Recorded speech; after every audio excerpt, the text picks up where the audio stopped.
Melanjutkan bahasan kita, Sirah Nabawi, masuknya agama Yahudi dan Nasrani ke Jazirah Arab. Apakah tidak cukup menjadi bukti untuk mereka bahwa para ulama Bani Israel bisa mengetahui tentang Muhammad SAW? Juga dalam surah Al-A'raf, surah nomor 7 ayat 157, Allah Subhanahu wa taala berfirman menjelaskan dan memastikan di dalam Taurat dan Injil memang sudah ada nama Nabi Muhammad sallallahu alaihi wasallam.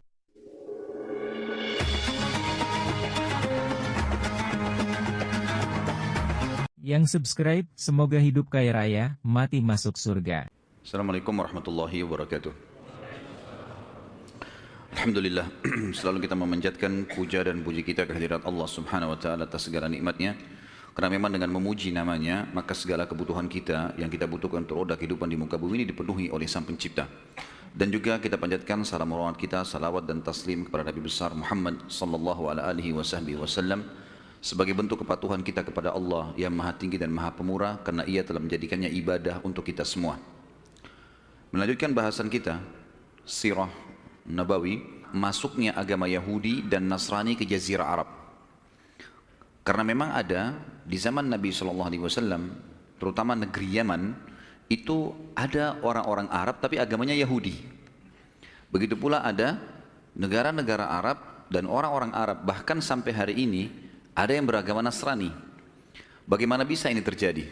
Maka kita akan rentet insya Allah sejarahnya pada pertemuan sekarang. Dan semua ini teman-teman sekalian, sebagaimana saya jelaskan pada awal pertemuan kita sebenarnya bisa membahas langsung dari lahirnya baginda Nabi SAW. Tetapi menurut saya pribadi, terlalu banyak informasi yang hilang, yang semestinya kita ketahui sebelum lahirnya Nabi SAW, terutama keadaan Jazirah Arab itu sendiri. Kalau apa yang kita bahas, bagaimana nanti akan antum dengarkan panjang lebar cerita tentang Jazirah Arab ini, ternyata sebelum Nabi SAW ada rentetan histori yang panjang sampai lahirnya Nabi mulia ini. Dan kenapa beliau diutus di kota Mekah. Kita mulai dengan agama Yahudi, teman-teman sekalian. Yahudi sebenarnya diambil dari kata-kata Huda, di antara maknanya adalah Huda. Dan ini diambil dari perkataan Bani Israel pada saat mereka menyembah patung yang dibuat oleh Samiri, di mana Nabi Musa alaihissalam pergi ke gunung Tursina untuk menerima wahyu Taurat selama 40 hari. Ternyata Samiri ini, dia membuat rekayasa dari dia digoda oleh syaitan, membuat patung sapi dari emas lalu disuruh Bani Israel sembah. Intinya mereka sembahlah, mayoritasnya ikut-ikutan sembah. Nabi Harun alaihissalam tidak punya daya seperti Musa alaihissalam yang tegas, sehingga akhirnya Samiri berhasil, tanda kutip di sini, mengalahkan suara dari Nabi Harun alaihissalam, sehingga banyak kaumnya tidak mau ikut Nabi Harun dan mereka berkata, kami tunggu Musa sampai kembali aja. Waktu Musa alaihissalam balik, Nabi Musa alaihissalam menghancurkan patung itu, lalu dengan tegas menghakimi Samiri dan mengusirnya dari Bani Israel, serta mengembalikan orang-orang Israel untuk menyembah Allah Subhanahu wa taala. Pada saat itu, orang-orang Bani Israel sempat mengatakan, dalam Al-Quran diceritakan, a'udzubillahi minasyaitonirrajim, inna hudna ilaik. Ya Allah, kami kembali taubat kepadamu. Jadi sebenarnya kata-kata Yahudi diambil dari kata-kata Huda yang berarti taubat atau kembali. Asal mula kalimatnya di situ. Kemudian menjadilah sebuah predikat yang memang Allah sendiri sebutkan istilah ini untuk mereka. Semua pengikut Musa sampai hari kiamat yang tidak mau lagi meyakini ada Nabi setelah Musa, namanya Yahudi. Nanti juga akan ada penjelasan tentang Nasrani. Kalau Nasrani diambil dari kata-kata Nasara. Nasara yansuru, ansarun, dan Nasara yang berarti penolong. Diambil daripada perkataan Isa alaihissalam pada saat berkata kepada Bani Israel. A'udzubillahi minasyaitonirrajim, dalam Al-Quran diceritakan, man ansari ilallah. Siapa yang akan menjadi ansar, penolong-penolong di jalan Allah? Qala al-hawariyuna nahnu ansarullah. Maka hawariyun adalah istilah untuk sahabat-sahabatnya Nabi Isa. Sama kalau Nabi Muhammad SAW kita mengatakan sahabat Nabi Muhammad SAW ridwanullahi alaihim. Tapi ini kalau sahabat Nabi Isa dikatakan hawariyun. Hawariyun berkata, kami adalah ansarullah, kami adalah penolong-penolong agama Allah. Keluarlah istilah Nasrani buat mereka dari kalimat ini. Jadi memang makna-makna kalimat ini sebenarnya awalnya baik. Orang-orang Nasrani menganggap Yahudi kafir. Apa sebabnya? Karena Yahudi walaupun beriman kepada Allah, agama profetis, agama samawiyah, dan yakin semua nabi sebelum Musa alaihissalam ada, Hud, Saleh, Shu'aib, ya, Lut, Ibrahim, Nuh, semuanya oleh orang-orang Yahudi diyakini. Yang mereka tidak yakini adalah nabi yang datang setelah Musa saja. Akhirnya datang Isa alaihissalam dari Bani Israel sendiri, mereka tidak mau akui, enggak. Bahkan yang berusaha untuk membunuh Isa alaihissalam dan mensalibnya adalah orang-orang Yahudi sendiri. Mereka menolak, gitu kan. Oleh karena itu, karena masih ada nabi dan rasul yang Allah utus yang mereka tidak yakini, dicap mereka kafir. Karena beriman kepada Allah harus totalitas, nggak bisa setengah-setengah, keseluruhannya. Kita yakini semua apa yang diperintahkan oleh Allah, maka pasti kita akan dikatakan beriman. Makanya Allah menghardik Bani Israel yang Allah mengatakan, a'udzubillahi minasyaitonirrajim, afatu'minuna bi ba'dil kitabi wa takfuruna bi ba'd.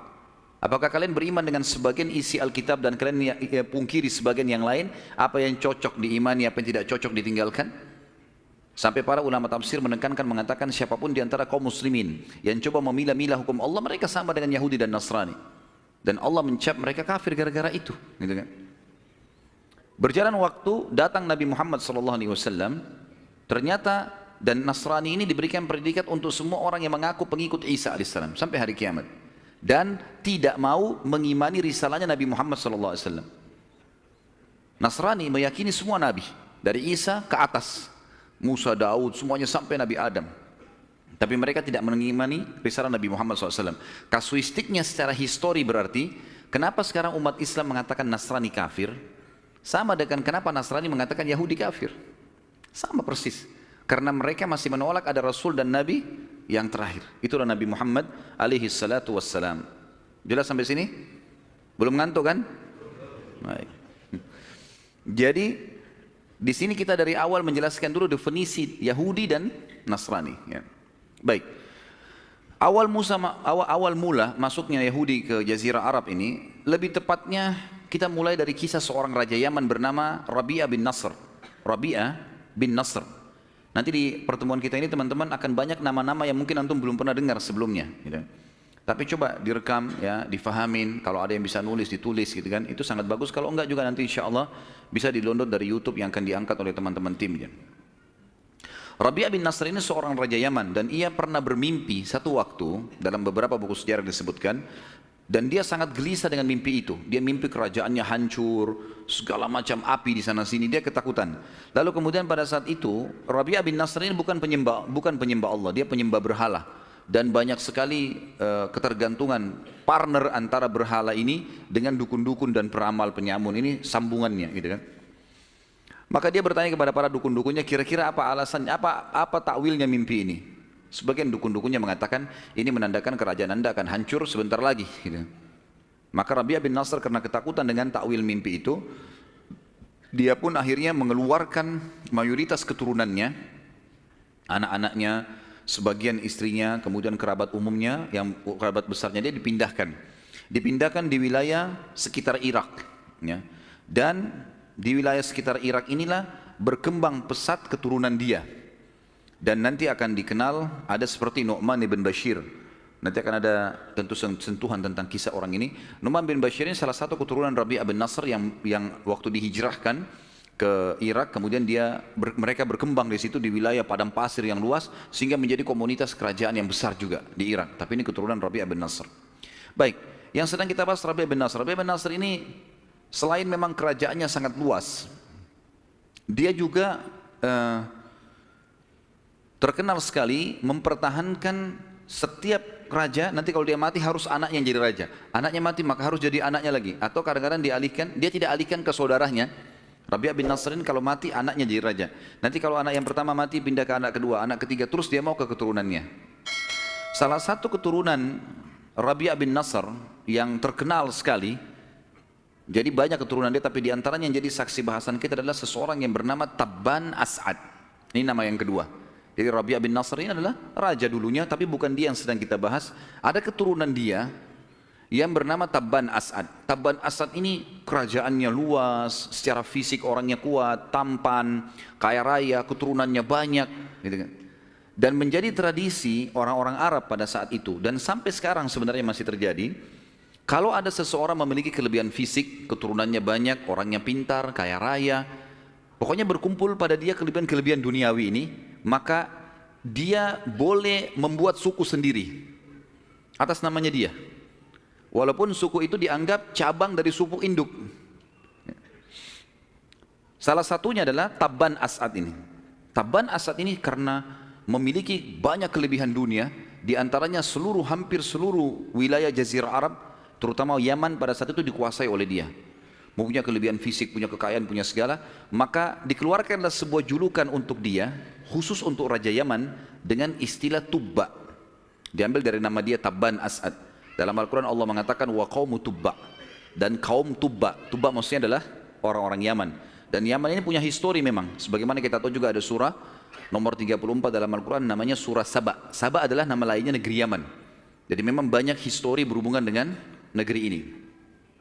Tentu pada saat itu sebab dikeluarkannya istilah Tubba karena raja-raja dunia yang berkuasa juga punya julukan-julukan. Seperti misalnya kalau Persia itu ya, ada istilah Kisra. Kemudian ada Mesir, kita tahu ada Fir'aun. Ya. Itu kan istilah induk ya.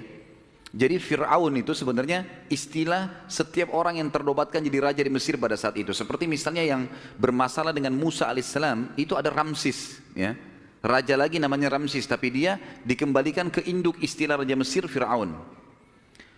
Persia namanya Kisra, Romawi namanya Kaisar, yang sampai sekarang masih dipakai gitu kan. Ini istilah-istilah induk. Sementara Ethiopia namanya Najasyi, dan ini kurang lebih raja-raja yang berkuasa di dunia pada saat itu. Jadi kalau kita petakan peta dunia ini, di daerah barat Jazirah Arab itu ada Kisra, di daerah timurnya itu ada Kaisar, gitu kan? Dan daerah utara juga Kaisar. Kemudian di daerah utara Kaisar, di daerah timurnya di Afrika ada Najasyi, dan di daerah selatannya ada Tubba. Jelas sampai sini? Belum ngantuk kan? Siang hari ini soalnya. Baik. Tabban As'ad ini orangnya selain kaya raya, dia juga punya jiwa perdagangan teman-teman sekalian. Dia suka sekali berdagang. Pada saat dia berdagang, kalau dia datang, dia selalu mengadakan rekreasi, jalan.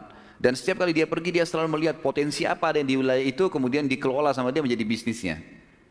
Satu waktu pernah dia melewatin kota Madinah. Kota Madinah pada saat itu masih bernama Yathrib. Nama lainnya Yathrib. Ya. Pakai tha memang, Yathrib. Dan nama ini sebenarnya setelah diutus Nabi Muhammad SAW kita sudah tidak boleh lagi pakai.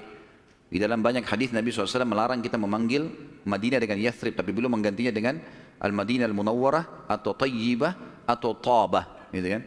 Jadi memang diberikan nama atau diganti nama. Tabban As'ad ini mampir ke kota Madinah nih, Yathrib pada saat itu. Kemudian karena dia lihat Yathrib ini hidup, karena di situ perkebunan kurma banyak dan banyak orang yang datang khusus untuk membeli kurma ke Madinah. Dari dulu terkenal, maka dia pun menitipkan anaknya laki-laki, anak pertamanya untuk memegang bisnis itu. Dikasih modal sama dia, kemudian mulailah dia mengambil kurma-kurma dari Madinah, kemudian dikirim ke Yaman, dikirim kemana-mana lah wilayah kekuasaannya Tabban As'ad ini. Ternyata anaknya Tabban As'ad ini berselisih dengan beberapa orang masyarakat Madinah, akhirnya cekcok ribut, terbunuh anaknya Tabban As'ad. Perang, berantem, mati. Tabban As'ad ini waktu sampai berita kepadanya, walaupun pada saat itu tidak ada informasi kayak kita sekarang ya, sulit sekali untuk mendapatkan informasi kecuali sebulan, 2 minggu, 3 minggu, karena jauh, orang harus menunggangi kuda atau kebetulan ada kafilah yang jalan ke sana baru dapat informasi. Sampai ke berita Tabban As'ad ini anaknya mati 3 pekan atau sebulan setelah kejadian terbunuhnya anaknya. Maka dia membentuk pasukan besar dari Yaman ingin menghancurkan kota Madinah. Keluarlah dia dengan pasukan besarnya kepung Madinah. Madinah waktu itu punya benteng. Sampai di zaman Nabi SAW memang sudah punya benteng itu. Tembok yang tinggi, ada pintu gerbangnya. Maka pada saat itu teman-teman sekalian dikepunglah Madinah. Kemudian terjadi peperangan. Ada hal yang membuat Tabban As'ad kagum dengan penduduk Madinah. Yaitu, kalau pagi hari sampai siang, sampai menjelang sore mereka perang. Saling memanah, saling duel, segala macam. Terjadi peperangan lah. Tapi kalau malam hari, penduduk Madinah mengirim makanan untuk pasukan Tabban As'ad. Karena terkeram dengan karamnya, dermawannya. Perangnya perang, tapi malam hari enggak dikirimin, ditawarkan untuk diobatin orang-orang yang luka di antara mereka. Belum pernah Tabban As'ad menemukan musuh seperti ini. Tapi dia tetap ingin membalas dendam. Di kota Madinah teman-teman sekalian, pada saat itu setengah kota Madinah orang Yahudi. Setengah kota Madinah orang Yahudi. Setengahnya lagi orang asli Madinah. Orang-orang yang memiliki atau kembali kedua induk suku Arab namanya Aus dan Khazraj. Nanti dua suku ini Aus dan Khazraj di zaman Nabi SAW namanya Ansar. Namanya Ansar. Mereka masuk Islam. Jadi terbagi dua Madinah. Setengahnya Yahudi, setengahnya dua suku Arab ini. Orang-orang Yahudi supaya merasa aman, maka mereka membuat Aus dan Khazraj ini perang terus. Jadi untuk ribut, terjadi fitnah, dibiayai yang ini, dibiayai yang itu. Jadi terus ribut nih dua suku ini. Agar orang Yahudi selalu aman. Seperti itu yang sekarang juga Yahudi lakukan di dunia gitu kan. Dia bagaimana ngacoin negara-negara muslim ini saling ribut segala macam, nanti dia supaya aman gitu. Seperti itulah. Dan orang-orang Yahudi datang ke kota Madinah teman-teman sekalian karena mereka mendapatkan dalam kitab Taurat kalau Nabi terakhir nanti itu akan keluar di kota hijrah yang kota itu memiliki ciri khas. Dalam Taurat disebutkan dan sekarang juga ada.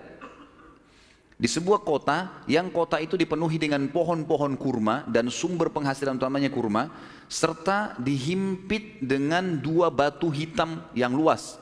Kalau di Madinah sekarang dikenal dengan Harra Syarqiyah dan Harra Gharbiyah, wilayah timur dan wilayah barat.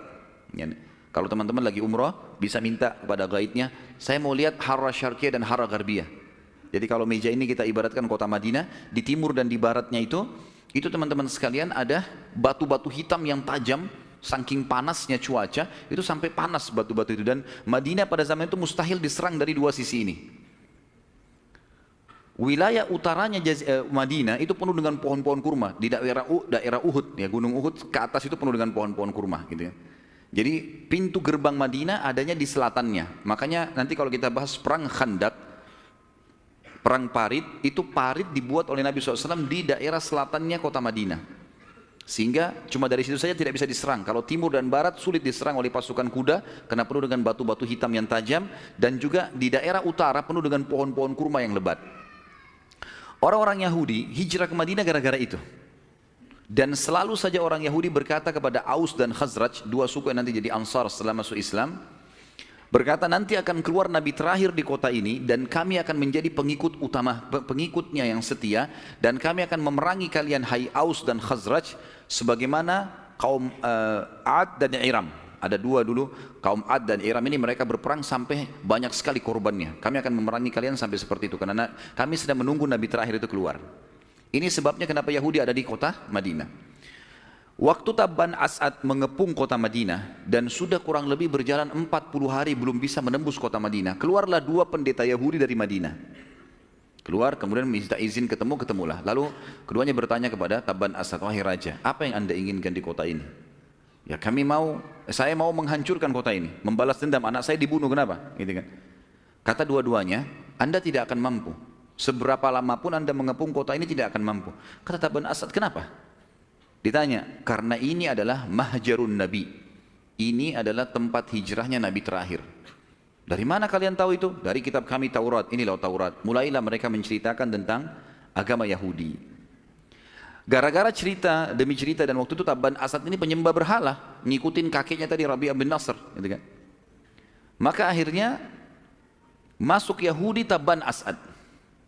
Si raja Yaman ini masuk Yahudi. Setelah masuk agama Yahudi, dia berkata, wahai kepada pendeta dua orang tadi disebutkan namanya dua pendeta ini, kalian berdua bisa nggak ikut ke Yaman supaya kalian mengajak masyarakatku pindah daripada mereka sembah api, sembah berhala, lebih baik beriman kepada Allah ini sebagaimana kalian jelaskan kepada saya. Kata dua pendeta itu, tentu saja, nggak ada masalah. Kami akan ikut bersama anda. Dan ini teman-teman sekalian membuktikan memang orang-orang Yahudi sangat mengetahui tentang kebenaran risalah Nabi Muhammad SAW sampai mereka hijrah ke kota Madinah sebelum Nabi SAW lahir. Ini cerita sebelum Nabi lahir ya. Ini cerita ini masih jauh. Nanti akan kita bahas insya Allah bagaimana lahirnya Nabi SAW. Dan Allah menceritakan tentang orang-orang Yahudi ini sebenarnya dalam surah Asy-Syu'ara, surah nomor 26 ayat 197. A'udzu billahi minasyaitonir rajim. Awalam yakun lahum ayatan ay ya'lamuhu ulama'u bani Israil. Apakah tidak cukup menjadi bukti untuk mereka bahwa para ulama Bani Israel bisa mengetahui tentang Muhammad sallallahu alaihi wasallam. Juga dalam surah Al-A'raf, surah nomor 7 ayat 157, Allah Subhanahu wa taala berfirman menjelaskan dan memastikan di dalam Taurat dan Injil memang sudah ada nama Nabi Muhammad sallallahu alaihi wasallam. A'udzu billahi minasyaitonir rajim. Alladzina yattabi'una ar-rasula an-nabiyyal ummiyya alladhi yajidunahu maktuban 'indahum fit Taurati wal Injil. يأمرهم بالمعروف وينهاهم عن المنكر ويحل لهم الطيبات ويحرم عليهم الخبائث ويضع عنهم إصرهم والأغلال التي كان عليهم فالذين آمنوا به وعزروه ونصروه واتبعوا النور الذي أنزل معه أولئك هم المفلحون. Orang-orang yang mengikuti Rasul, Nabi yang ummi, Nabi Muhammad SAW, yang buta huruf karena tidak bisa baca dan nulis, itu adalah Allah Subhanahu wa taala memang menjadikan Nabi SAW begitu, bukan penghinaan untuk beliau, tapi justru kedudukan Nabi SAW untuk memastikan beliau tidak mengarang-arang Al-Quran itu. Yang mereka temukan dan dapatkan tertulis namanya dalam Taurat dan Injil yang ada di sisi mereka, yang menyuruh mereka mengerjakan yang ma'ruf dan melarang mereka dari mengerjakan yang mungkar, dan menghalalkan bagi mereka segala yang baik dan mengharamkan bagi mereka segala yang buruk, dan membuang dari mereka beban-beban dan belenggu-belenggu yang ada pada mereka. Jadi di Taurat dan Injil itu ada hukum-hukum yang memang berat, ya. Seperti misalnya orang-orang Yahudi di dalam syariat Musa alaihissalam, kalau mereka berbuat dosa besar, berzina kah, riba kah, dosa-dosa besar, kalau mau taubat harus bunuh diri. Hukumnya waktu itu seperti itu, ya. Sebagaimana Musa mengatakan faqtulu anfusakum. Kalau mau taubat ada orang datang, dalam Al-Quran diceritakan Musa alaihissalam mengatakan kalau begitu bunuh diri kalian sebagai bentuk taubat kepada Allah. Ini belenggu. Datangnya Nabi Muhammad SAW menghilangkan itu. Dulu diharamkan bagi mereka untuk atau mewajibkan kisos pada pembunuhan baik yang disengaja atau tanpa disengaja, tanpa membolehkan membayar dia, memotong anggota badan yang melakukan kesalahan, itu juga syariat. Tangannya salah, tangannya dipotong, walaupun bukan mencuri, gitu kan? Maka ini semua syariat-syariat. Juga membuang atau menggunting kain yang kena najis. Jadi kalau sudah kena najis nggak boleh lagi dikucak, dicuci. Itu syariat Nabi Musa SAW, digunting, dibuang. Ini boleh teman-teman baca di dalam terjemahan Al-Quran. Insya Allah ada semua itu dalam surah ini, ya, Al-A'raf 157. Maka orang-orang yang beriman kepada orang ini, Nabi Muhammad SAW, memuliakannya, menolongnya dan mengikuti cahaya yang terang yang turun kepadanya maksudnya Al-Quran, mereka adalah orang-orang yang beruntung.